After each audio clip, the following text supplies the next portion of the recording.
अपने देश के लिए कुछ और अधिक कर सकूं, ऐसा आपने मुझे एक ऊर्जा का प्रदान दिया है। मैं आप सभी का एहसानमंद हूं और एहसानमंद हूं आपके प्रत्येक उस व्यक्ति का, उस यहाँ पे पहुंचे हुए व्यक्ति का, कि आपने अपने इस गांव की स्कूल को संभाला और 3 साल के अंदर बच्चों की संख्या सैकड़ा पार भी कर दी है। ये एक आपके लिए किया गया करिश्मे का कार्य है, हमें उत्साह बढ़ाने वाला है और दूसरे लोगों को, पड़ोसी गांव के लोगों को एक शिक्षा का माध्यम है। यहाँ उपस्थित मातृ शक्ति ने मुझे दर्शा दिया है कि हमारी जो योगदान बनता है 50-50% का, हम उसमें पीछे नहीं है। कमाल है। मैं इनके भाव को देखते हुए मैं दावे के साथ कह सकता हूं कि जिस प्रकार से आप लोगों ने 3 साल के अंदर ये करिश्मा किया है, अगले आने वाले दिनों के अंदर ये करिश्मा और अधिक आगे जाएगा। आपने जो इस संख्या में बढ़ोतरी करके अपनी स्कूल को बचाया है, आपने गांव के लिए ही नहीं, पड़ोसी गांव के लिए एक उदाहरण खड़ा कर दिया है। ऐसा उदाहरण मुझे लगता नहीं कि दूसरे पड़ोसी गांव ऐसा कर भी पाएंगे, लेकिन मेरी हार्दिक इच्छा है कि करें, ताकि और अधिक लोग प्रभावित होकर के आगे आए। और इन सब के पीछे मैं मानता हूं कि सबसे बड़ा योगदान आपके पूरी ग्राम पंचायत का है। पंचायत के अंदर हर उस व्यक्ति का है जो इस गांव का निवासी है। जहां तक अध्यापकों की बात है, यहां बैठे बुजुर्ग इस बात को अच्छी तरह स्वीकार करेंगे कि एक व्यक्ति कुछ नहीं कर पाता जिस प्रकार से एक चना भार को नहीं फोड़ सकता।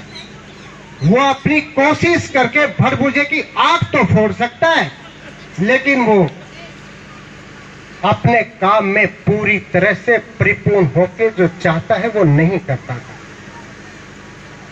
मैं तो सौभाग्यशाली समझूंगा कि आपके स्कूल में ऐसे अध्यापक मिले कि आपने जो कोशिश करी बच्चों को शिक्षा दिलाने के लिए, यहाँ पे अधिक से अधिक एडमिशन दिलाने के लिए, उन्होंने, अध्यापक गण ने उस चीज को बरकरार रखा, अपनी मेहनत को दर्शाया।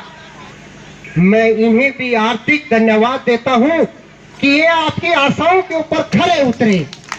इन्होंने अपनी सफलता के बल पर आपकी जो इच्छा थी कि जो संख्या अभी स्कूल की मौजूदा संख्या है उसमें और अधिक बढ़ोतरी करने के लिए ये लगातार प्रयासरत है।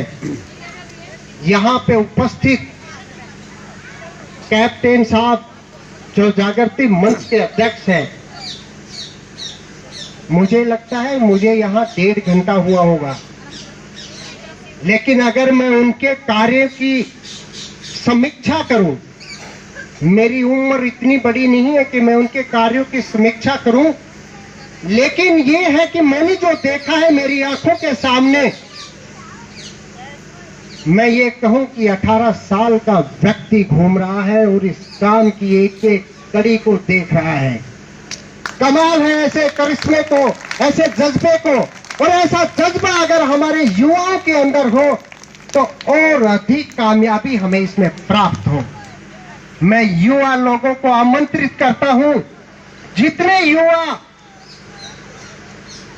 मेरी इस आवाज को सुन रहे हैं, मौजूद हैं या मौजूद न रहते हुए भी और मेरी इस आवाज को किसी भी माध्यम से सुने, अपने किसी पारिवारिक व्यक्ति के माध्यम से उस चीज को सुनेंगे, मैं उन्हें खुला आमंत्रण देता हूं कि ये देश युवाओं का देश है। ये उनका कर्तव्य बनता है कि वो अपने जन्म को इस समाज के लिए कुछ करके दिखाएं। ये उनका योगदान बने, इस समाज में एक ऐसा योगदान दे ताकि आने वाली पीढ़ियां इस चीज का अपने आप पे गर्व करे कि हमारे पूर्वज जैसे थे जिन्होंने हमारे लिए ऐसे काम किए कि आज हमें किसी दूसरे के मुंह की ओर नहीं देखना पड़े। जैसा कि मेरे इंट्रोडक्शन में बताया गया कि 8वीं क्लास के दौरान एक हादसा घटा। उस हादसे ने मुझे इतना प्रभावित कर दिया कि मुझे स्कूल के लिए 9th क्लास के अंदर लेटर लिखना पड़ा और मैंने कृत संकल्प हुआ कि मैं अपनी स्कूल के लिए कुछ योगदान दूंगा अपने जीवन में। मैं 6th क्लास में दोंगली से कारोता जब पढ़ने जाता था तो फसल बुआई के दौरान हमें खेतों से होके जाता था, क्योंकि अगर हम रास्ते से जाते तो हमें 3 से 3.5 किलोमीटर का रास्ता तय करना पड़ता। लेकिन उस समय सुबह जल्दी तैयार होना और पारिवारिक जिम्मेदारियों को देखते हुए कि जल्दी अपने घर पे लौटना और घर का जो काम है उसमें अपनी सहायता करना, ये एक चुनौती होती है। उस चुनौती के लिए हम एक छोटा रास्ता अपनाते थे। इन बिटवीन हुआ क्या कि मैं अपनी क्लास में छोटा था, बाकी 7th और 8th के थे, तो हम एक जो कच्ची मेड़ है उससे गुजर रहे थे। कुछ लोगों ने जल्दबाजी की, उस मेड़ की बजाय खेत के अंदर, खलियान के अंदर पैर रख दिया। खेत के अंदर हाली खेत में हल चला रहा था और हल चलाते हुए उसके हाथ में जो बैलों को हाँकने की जो चाबुक होती है वो उसके हाथ में थी। मेरा ये सौभाग्य समझू या दुर्भाग्य, लेकिन आज मैं इसे सौभाग्य समझता हूं। हो सकता है उस दिन मैंने अपने आप को दुर्भाग्य समझा हूं, मैं उसके लिए क्षमा मांगता हूं वापिस, और सौभाग्य समझता हूं कि जब वो हमारी तरफ दौड़े तो सभी बच्चे दौड़ गए और सबसे पीछे मैं था। उसे ने आव ने देखा ना ताव और उसका मेरे ऊपर वार कर दिया और वो मेरे पेट के ऊपर घाव कर गई। ना मैंने घर वालों को बताया ना कुछ और। जब वो पीड़ा मैंने 1 हफ्ता सहन की तो मुझे लगा कि मुझे भी कुछ करना चाहिए, और उस पीड़ा ने मुझे, मेरे अंतर मन को इतना झकझोर के रख दिया कि मुझे संकल्प लेना पड़ा कि कम से कम मेरी मिडिल क्लास तक के बच्चों को दूसरे गांव में नहीं जाना पड़ा। मैंने उसका संकल्प को धारण करते हुए 1996 के अंदर चुनाव होने जा रहे थे तो मैंने गांव सभा को इकट्ठा किया।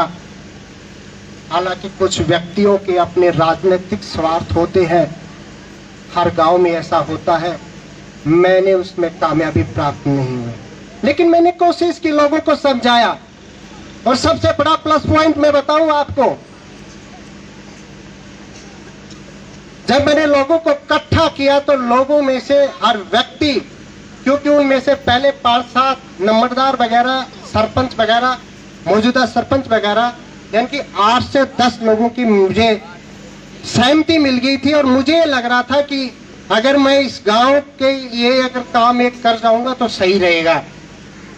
लेकिन ये उस समय का दुर्भाग्य रहा कि कुछ